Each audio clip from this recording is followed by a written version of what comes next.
Guys, welcome back to the podcast, and I'm joined in studio by two-time mixed martial arts champion Billy Sutherland, who's just come off a massive win at Clan Wars 50 this past weekend, where he's now not only the Bantamweight champion, but now he's also the Flyweight champion. I got that right. So make sure I know Yeah, the first. flyweight champion first, bantamweight champion from the last weekend. No, that's look, first of all, and also guys, please don't forget to hit the like button and the subscribe button. It really does help my channel when you do that. It really helps the podcast grow. But look, Billy, how are you feeling? Because again, as I was saying earlier before, you're still very young to be a two-time champion. Yeah, I feel good. I know you say I'm young. I'm still 30. Come to the end of my amateur kind of scene. But then again, my body's a lot younger than what I feel. It's I'm one of those people. I'll go until the wheels come off anyway. Yeah, I feel good. No injuries, no aches, no bruises, no damage. I can. The only thing I need to do is probably get the weight back down a little bit because I've been a bit fat the last few days. You don't work look when you're stepping into the octagon on a Saturday night. You didn't look fat at all. It looks in good shape. You look very lean, shredded.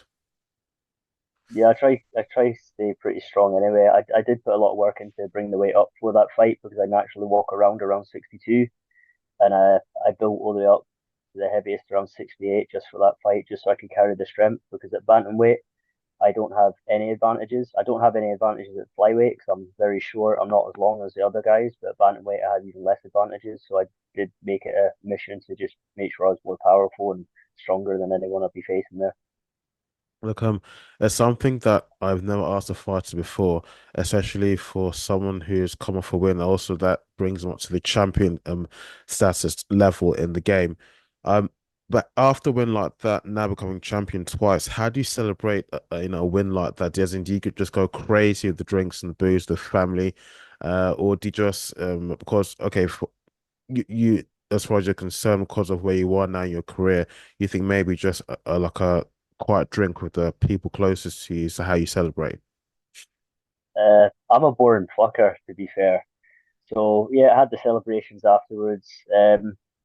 Few pictures of people on the walkout, a little interview at the end, and then once everything's said and done, I literally go straight home, get a takeaway, sit and chill with the family, and that's me. I don't drink. I rarely drink. I only drink on occasions, and I don't really like celebrating that way either. So I don't really go too mad, and I just repock and get ready for the next one. Well, I mean, at all, you don't drink whatsoever. I mean, I know there are some athletes who are teetotalers, don't touch alcohol at all. But I mean, for for fight camp, for nutrition wise, having to cut calories, you can't eat what you want, sleep what you want, do what you like. You didn't just cut loose, let loose, after or even on fight night just to celebrate. Well, like I said, I'd ordered about 6, 7 pizzas for us all to share, chilled out, drink some fizzy juice, and that's me. I don't really go too mad. Um, I enjoy this. It's like I don't restrict myself. Like if I didn't enjoy what I was doing, I wouldn't do it. So for me, the I'm quite a disciplined person anyway, and I don't really eat bad foods and stuff. So when it comes to cutting out some things, it's not as big a deal to me as it is for other people. Mm, okay. I guess that discipline, yeah, does help. Keep you like to be a well-rounded individual, not just in food or in sports, but just to have that self-control in your life, which in today's society, in today's world, it's something a lot of people, even as grown adults, do lack. Yeah, I'm very different to the average person. Like I know you probably hear things like that all the time, but I am um I have a set way in the way I like to do things, and I'll just stick by it.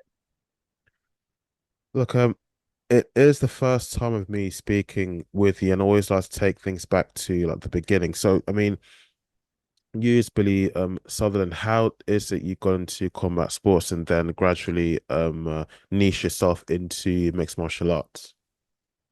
So uh as a kid, I boxed like quite young, and that was just for something to do, and that was the only real club in the area. So either you went there or you played football. Me getting into mixed martial arts, I done a good from about the age of 17. I spent between then all the way into like the early 20s bodybuilding. because I wasn't happy with it. I was 5'3" and really skinny, and in my mind I was like, well, if I can't get taller, I'll get wider. So I ended up taking that quite extreme to the point where I started off at about I think 57 kilos, what I used to walk around at, like that'd be my normal daily weight.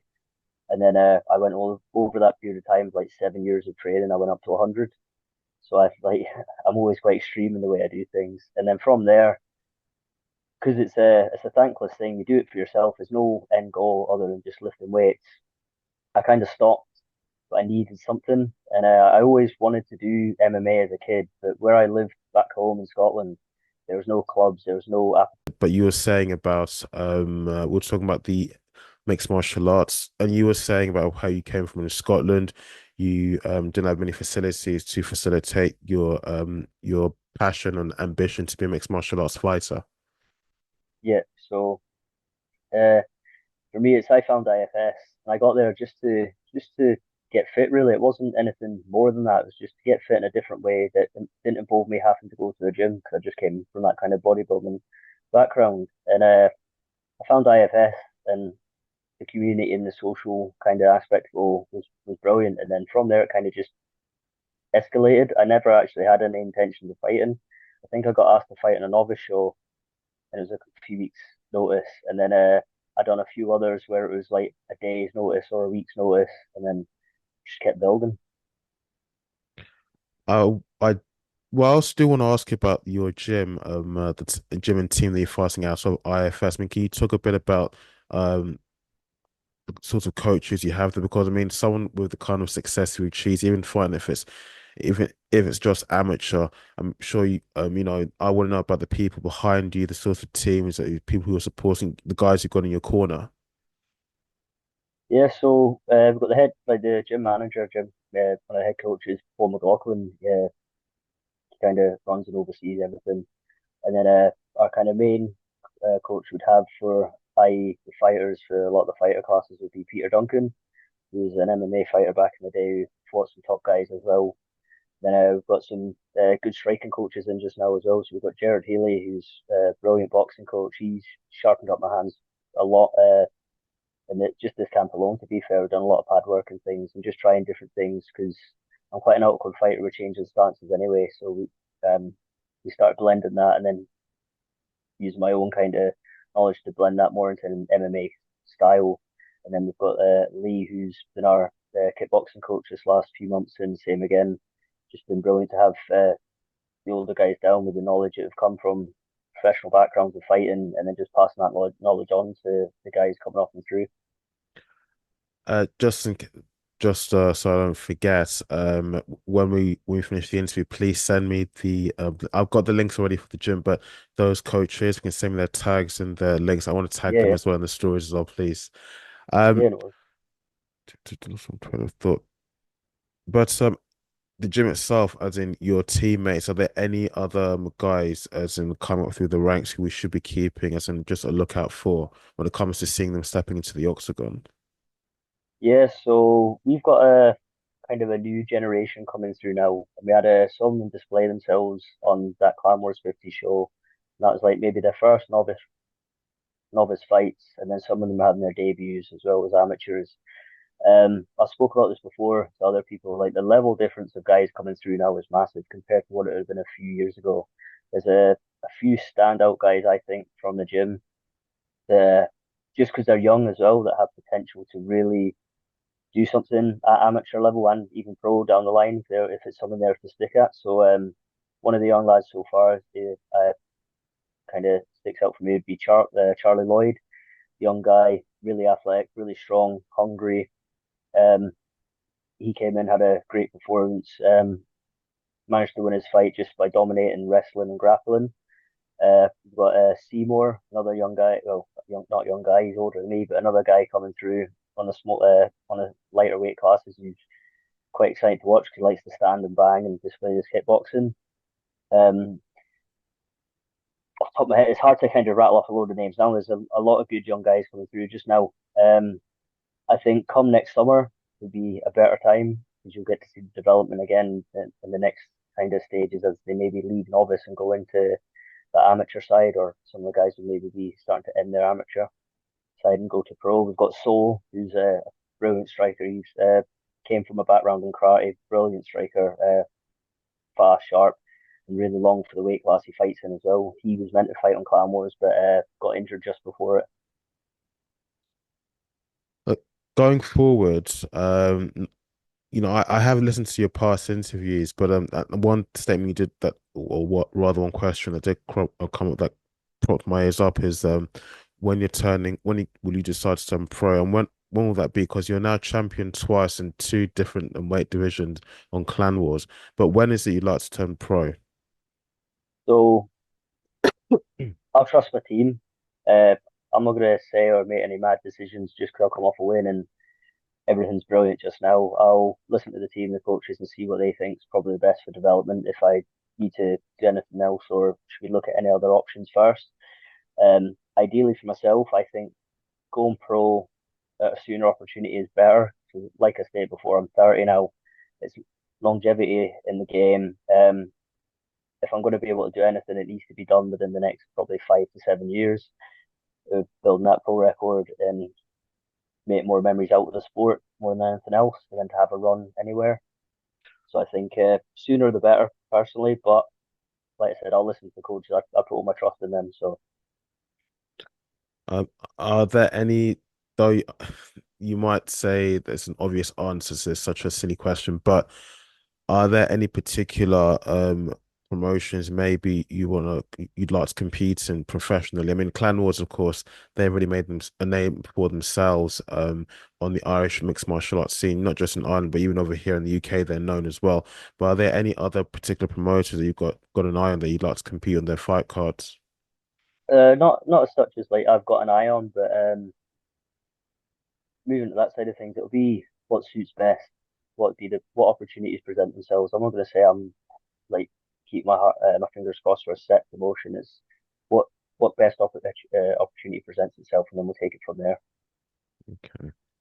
No, that makes a lot of sense because you're actually almost like you're thinking about tomorrow, the best opponent that can actually work out more in your favor should you win the fight, I'm guessing. Yeah, I will say also I've noticed you've got both your belts on the sofa there as well. I didn't notice that from the beginning of the interview. I like that a lot. You know, I've seen some of your fellow fighters, now got so many belts, too many belts to carry, too many belts to wear. They're gonna have to get like a glass case in the home somewhere just to keep them on display. yeah. Um, So that's on the bed. I've got like a his and hers now. We only had one belt before, so we've got one belt on either side just now, so it's even. no. I like that. I like that a lot. Uh, one of the good things of winning that title for us is so that was Clan Wars 50th show, so it was a massive milestone, especially over here for Irish MMA. And it was a massive show, but not only that, it was the 50th belt won for my club as well at IFS. So it's the 50th title brought back to the club, so must have been fated. Look, as someone who is fight who has I'm always jumbling my words up here, but as someone who's now at the particular level of the game, as in you're now champion twice, um, on the Irish mixed martial arts scene, for yourself, who is, as in the quickest, the fastest rising star in the fight scene in Ireland, as in for you in particular, and if I can ask this question, for you, as in which one is most inspiring, like for you, you're almost like they're your idol. Um, I don't know. So I don't really. I track and follow a lot of the fighters, the guys coming up and through. This over this last, I say, 2 years, we've kind of put ourselves on the map again since after McGregor and all that stuff. With the amount of talent coming out of the country, we do have a lot of good fighters fighting on big promotions, whether it be PFL, Bellator, or the UFC. Um, I don't really idolize anyone. I'm not that kind of guy. I keep track and I like to see them all do well. One of the things, especially moving forward going pro, and you'll see it sometimes on a lot of the regional shows, is they'll have guys from say local guys debuting pro. I don't really, I'm not a big fan of that. I'd rather fight guys that are from Europe or mainland, or because I wouldn't want to steal anyone's thunder coming up from the same area as me, if you know what I mean, the same circuit I've come up on. I don't really idolize anyone that way. As in, if you want to talk about fastest rising star, it'll be Ian Gary because he went from Clan Wars to Cage Warriors, took the belts at Cage Warriors straight to UFC, and he's unbeaten so far in the top 15, top 10 now, I think. You say you wouldn't like to fight anyone from coming from, is it your area, similar background as you, or is it that you'd No, never like? just as in Ireland, Northern Ireland. Like, I think as you turn pro and you're looking to make a career of it, yeah, it's great to have these fights, and some of the matches are brilliant. But I think when you're fighting guys in the same regional scene, it's good for amateur when you both try to, like, especially the young guys that are pro now and they've got bright futures ahead of themselves. And yeah, they we all want to be fighting top guys and great fighters. But I think I wouldn't want to be the guy setting anyone back from here, if you know what I mean. Like, if I want to see everyone do well. Yeah, yeah, that speaks volumes. I agree with that a lot. Is it that you also feel that maybe it can somehow come back and probably catch up with you? They may secretly envy you, or Nah, I don't care about that. I'm my own person. I've got my own way of doing things. I don't care about stuff like that. I'm not a very, what do you call it? I don't know how to describe it. I don't really care what people think type person. I'm very much my own individual. I'm not into niches. I don't follow crowds in that way, shape or form. I'm very much my own individual. Bit weird at times. no, you seem like someone who's very grounded and very down to earth. I mean, despite maybe your appearance with the beard and your hair, but you seem like someone who's very well grounded and really knows what they want, and you're very. It's very difficult to distract someone like you. You know, you always got your eye on the ball, eye on the prize all the time. You know what you want. Yeah, I'm very set in my ways. And I'll prioritize things as I see fit, I suppose. Is there any shout outs you want to give to anyone? Any shout outs or heck, even any call outs, any fellow fighters? Uh, I, so don't get wrong, there's always names. Um, but I don't do the call out thing. I don't do the shit talking thing. All right. So I've never done it, and I get on well with everyone. Uh, but I shout outs obviously to my gym, the coaches that help get me through, my wife for supporting me, along with the kids and everything that goes on in the background of that, and all my sponsors that have helped me out throughout this journey so far. Because there's a lot of things that go in the background that people just don't see. Um, like myself and fighters and that dealing with, and we don't get here by ourselves all the time. Billy, thank you so much for coming on the show. Thank you. I'm very, very grateful, and even more so because I know you're very busy. Of course, you're coaching other people, not just preparing for upcoming fights yourself. Yeah, no worries. That's so good. Thank you. Thanks for having me on. Guys, thank you for watching and for listening. If you watch on YouTube, don't forget again to hit that like button and hit the subscribe button. And if you're looking for the audio versions, you can catch them on Spotify, iTunes, and Google Podcast. Be Sutherland, Clan Wars Champion. Thank you so much for coming on. Thank you. Thank you.